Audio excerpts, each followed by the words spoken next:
नमस्कार साथियों। आज हम बात करेंगे हड़प्पा सभ्यता के बारे में। हड़प्पा सभ्यता।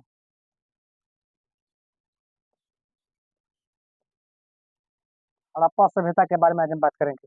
यानी कि सिंधु घाटी सभ्यता को हड़प्पा सभ्यता क्यों कहा जाता है? सिंधु घाटी सभ्यता जो है उसको हड़प्पा सभ्यता क्यों कहते हैं? तो सिंधु घाटी सभ्यता को हड़प्पा सभ्यता इसलिए कहा जाता है क्योंकि सिंधु घाटी सभ्यता में दो बड़े शहर थे। सिंधु घाटी सभ्यता में दो बड़े शहर थे। पहला था हड़प्पा। पहला शहर क्या था? हड़प्पा। यह सब शहर सबसे पहले खोजा गया था। यह शहर सबसे पहले खोजा गया था। सबसे पहले खोजा गया शहर।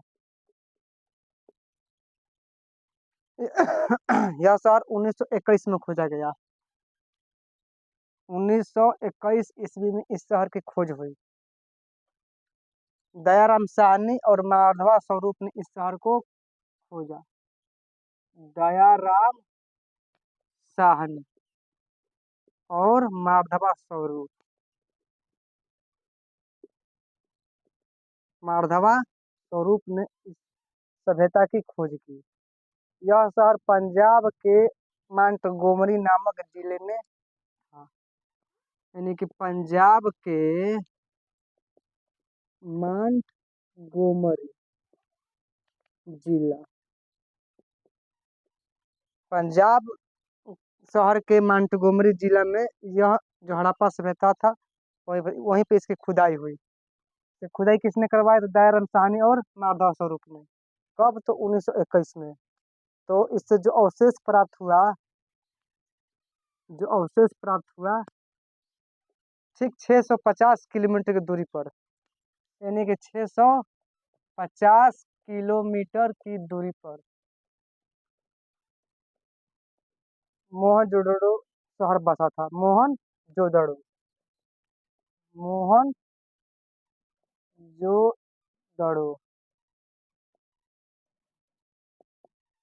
मोहनजोदड़ो शहर था। उसका खोज कब हुआ?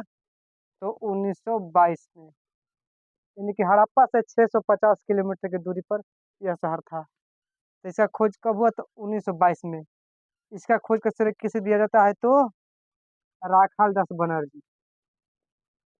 राखाल दास बनर्जी। राखाल दास बनर्जी ने इसका खोज करवाया। यानी कि यह कहाँ पर था? तो सिंधु प्रदेश। सिंधु प्रदेश।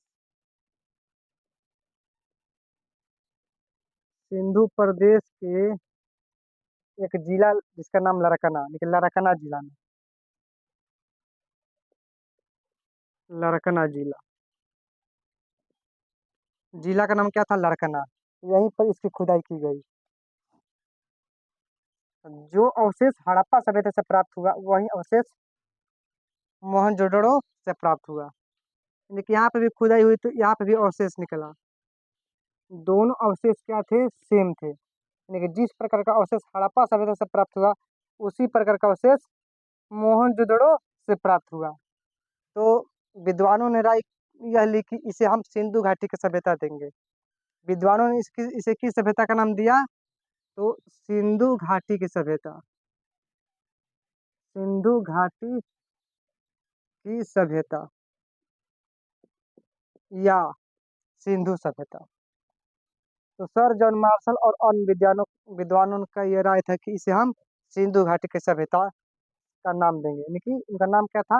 विद्वानों के में से एक का नाम था सर जॉन मार्शल और अन्य विद्वानों की राय थी कि इसे हम सिंधु घाटी की सभ्यता का नाम देंगे। लेकिन बाद में बाद में क्या हुआ कि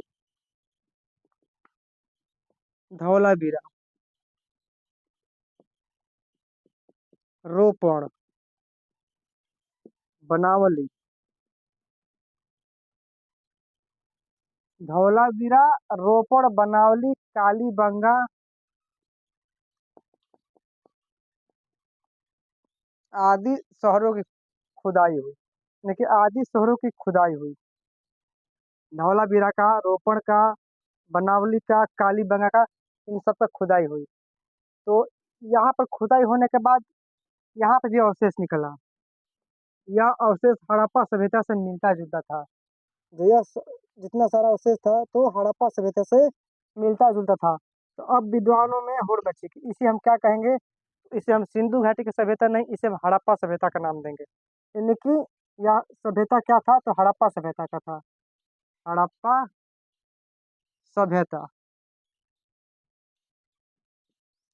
यानी कि इन विद्वानों में क्या राय हुई कि इसे हम सिंधु घाटी की सभ्यता को ही हड़प्पा सभ्यता कहा कहेंगे, क्योंकि जिस हड़प्पा से जिस चीजों का खोज हुई, जिन अवशेषों की खोज हुई, उसी अवशेष की खोज, उसी चीज का खोज मोहनजोदड़ो, धौलावीरा, रोपड़, बनावली, कालीबंगा और अन्य शहरों से हुआ। यानी कि उसी प्रकार का अवशेष अन्य शहरों से भी प्राप्त हुआ, तो इसे हड़प्पा सभ्यता कहा जाने लगा। यानी कि प्रश्न कभी आ जाएगा कि सिंधु घाटी की सभ्यता को हड़प्पा सभ्यता क्यों कहते हैं, तो क्योंकि सिंधु घाटी सभ्यता को हड़प्पा सभ्यता इसलिए कहा जाता है क्योंकि हड़प्पा या मोहनजोदड़ो या रोपड़, कालीबंगा अन्य शहरों में एक ही जैसे अवशेष प्राप्त हुए, इसलिए हम हड़प्पा सभ्यता कहेंगे। क्योंकि हड़प्पा सभ्यता सबसे प्राचीन शहर था, सबसे पहले खोजे जाने वाला शहर हड़प्पा ही था। उसके बाद मोहनजोदड़ो और अन्य शहरों की खोज हुई। तो ये हमारा हड़प्पा सभ्यता का एक प्रश्न था। तो आप लोग को वीडियो कैसा लगा, आप लोग लाइक कीजिएगा, शेयर कीजिएगा और सब्सक्राइब करना ना भूलिएगा। तब तक के लिए जय हिंद, धन्यवाद।